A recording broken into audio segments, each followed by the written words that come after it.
Our first guest tonight has appeared on such television programs as the very popular Cheers and also Murphy Brown. He is now in his second season as the star of Love and War, right here on CBS. And if he plays his cards right tonight, he'll be taking a cab ride.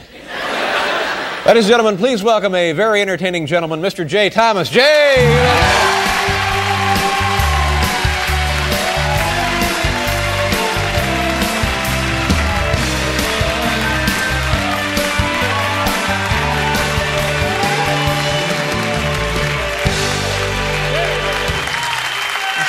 Thomas, ladies and gentlemen, Mr. Big Shot television star right here on CBS. I guess I'm going in the damn cab before the night's over, right? If you want to, that'd be great. You get a chance to take a ride in a cab. Let's see how I do here first. Do good here, I'll go in a cab. How was your Halloween?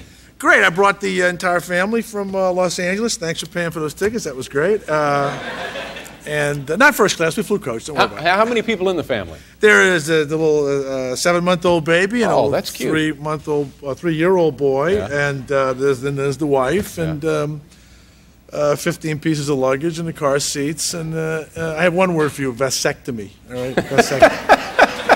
And so we fly, and I act like it's okay, and then we get to the thing, and we trick-or-treated in a building last night. Now, how does that happen? You trick-or-treated in the hotel? And no, we went to some friends to their building, and we went from floor to floor. Oh, well, that's nice. It was very interesting. And the kids were dressed. My little boy went as Robin Hood. Oh, that's cute. It's cute, isn't it? And I don't think you have to be nasty about it. No, it was cute. And the little one went as a 7-month-old with a dirty diaper, which I thought was original. Yeah. And I went as Batman. I had the Batman outfit on. Yeah, that's great. And I'm glad we talked about it, because now I can save the receipt and the tape of this show. It goes right to the IRS that I talked about Batman.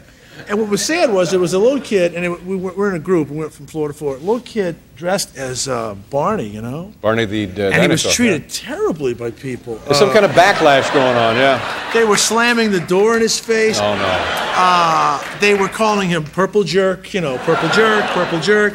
A kid dressed as Dr. Kevorkian got more candy. That's very odd. Very odd sociological comment.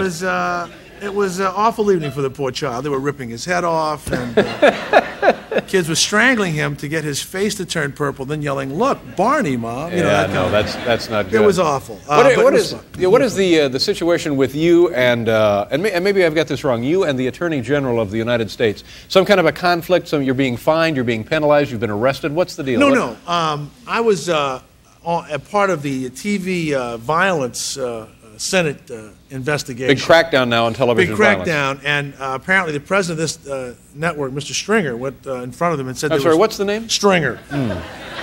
Don't know him. Stringer. So anyway, Mr. Stringer, Massa Stringer, he goes on there and he says, we don't have violence every night, and especially our Monday night lineup. And they said, au contraire, and they show me in a brawl, a slapstick brawl, on the Senate floor.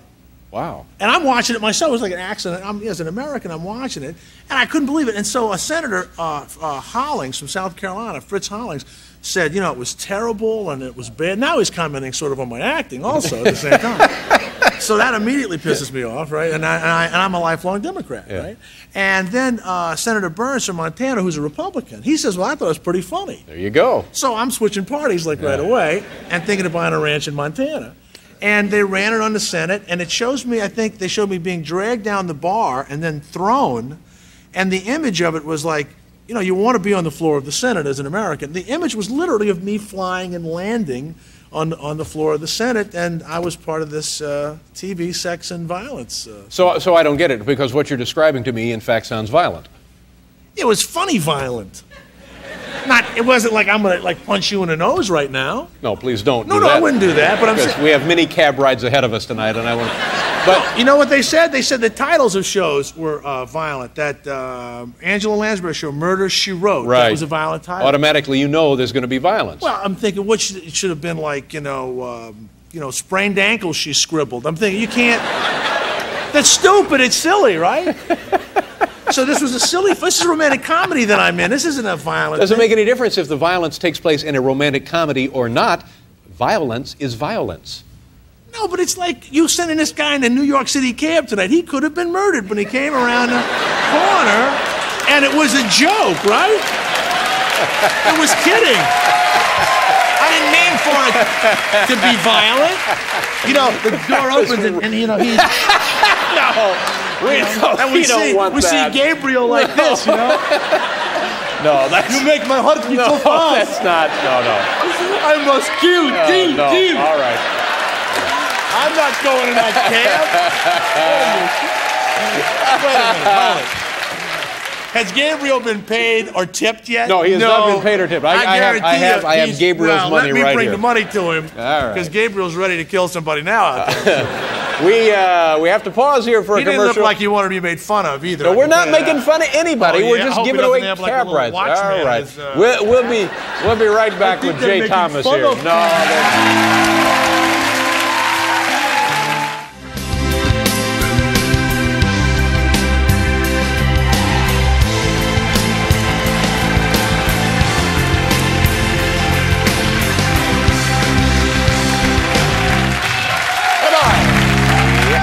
Jay Thomas is here. Squeeze will be out later, and Martha Stewart is going to be on the show to tell you what to do with your leftover pumpkins. Oh, great. Did you ever, as a kid or maybe as an adult, were you ever in actual fights yourself? Well, I'm sort of a big mouth kind of guy, and I've been in a lot of fights. I've been beaten up a lot, actually. What's funny is, and I was the king of the sucker punch. Because the guy would be picking on me, or I'd say something to him, and then I'd go, look, I really don't want any trouble. And I'd put my hands, and he'd put his hand, and then I would pop him. You know? Oh, that's admirable. That's good, isn't it? Yeah. And wait till Janet Reno hears about this. And so after a couple of punches, I wasn't angry anymore. Yeah. But the other person was very angry. Oh, yeah, now so they're, sure. Yeah, so, and I was once beaten, and it sounds like a joke, it's true, I was once beaten with my own fists. I was in junior college. I bet this guy's watching right now with a big beer belly someplace in Florida, but he was a great baseball player, and I went to a dance at Gulf Coast Junior College in Panama City. Gulf Coast Junior College. I graduated cum laude. Don't give me any trouble. That's not in the Ivy League, is it? Gulf Coast Junior? Don Sutton went there, the great baseball player. Oh, I'm sorry. Forgive me. Yeah. What's the matter with you? Just relax, will you? Every time I come on here, you really do. You aggravate me about my past. Well, just settle down. Here, I didn't realize I was dealing with a hothead, for heaven's sake. From Indiana. That is not exactly the biggest deal in the world. Well, all right, let's get back to what we're talking about. Because I don't want to have to take the cab ride early. Okay. They'll find my dead body in a cab like at 4 in the morning. You know? We last saw him on the Letterman show.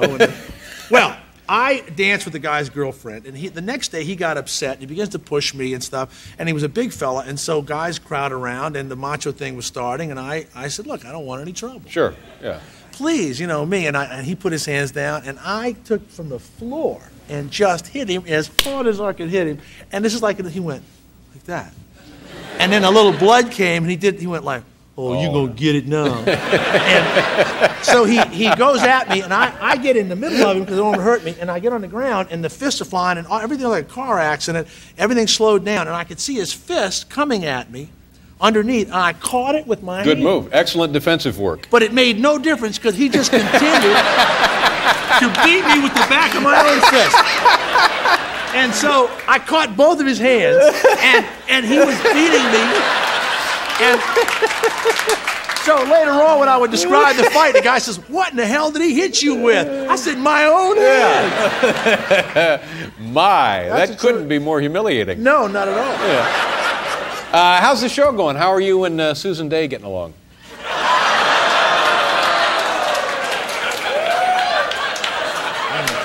I'm sorry? I mean, how dumb can you get? I don't believe it. Man alive. No, I mean, are you still getting the Dan Quayle family newspapers? I mean, Miss Susan Day has left. She's not on the show. Annie Potts is on the show. Annie Potts. She's a new girlfriend. We're doing fabulous. I hope you can find it in your heart to forgive me. No, I can't. But you know what's funny? I was being interviewed by some foreign journalists, and the show is just starting overseas. Oh, really? Your program is on in Europe? Starting. This isn't in Europe, is it? No, I don't think so. There'd be a lot of like hands. So, you know. Well, you know, it could be. No, but it's not you. So I was being interviewed by TV Norge the other day, which is Norwegian TV. And they... TV Norge? TV Norge. Okay. It means two things over there. We don't get into it. No, I understand. Look at TV Norge. So the guy says, and he's interviewing me, and he's talking about Susan Day, and I said, listen, don't get too attached to her, you know? I didn't want to tell him, you know... You didn't say to him, well, how dumb can you be? No, I didn't. No, of course you didn't say that to him. Look, No, I really don't want to start trouble overseas. I want to do the show again. That was a mistake. Let's see here. No, that was a mistake. Yeah, I understand. All right, hold it. Wait a minute. I'll go in the cab. All right, we'll get the cab. Call the cab now. We'll get the cab for you. No, because I can tell now the way you're going to the car, I'm out of here now. No, when you go with or without the card, your history. No, hold on. When you hold the card. That's it. And boom, you're gone. Please let me take the cab. All right, I'll tell you, when the cab comes around, we'll try and get you in, all right? No, I'll be right backstage waiting for you. I understand that. You wait over there, we'll get the cab, and then you can jump in. Hold it. You know what else? I don't want the cigar either. What is wrong with you? Well, I feel as though I insulted you by saying... Then don't insult me further. Take the cigar and enjoy that. Light that up in the cab. Jay Thomas, it's Love and War, Mondays at 9:30. 9:30. Manny Potts. We'll be right back. Thanks.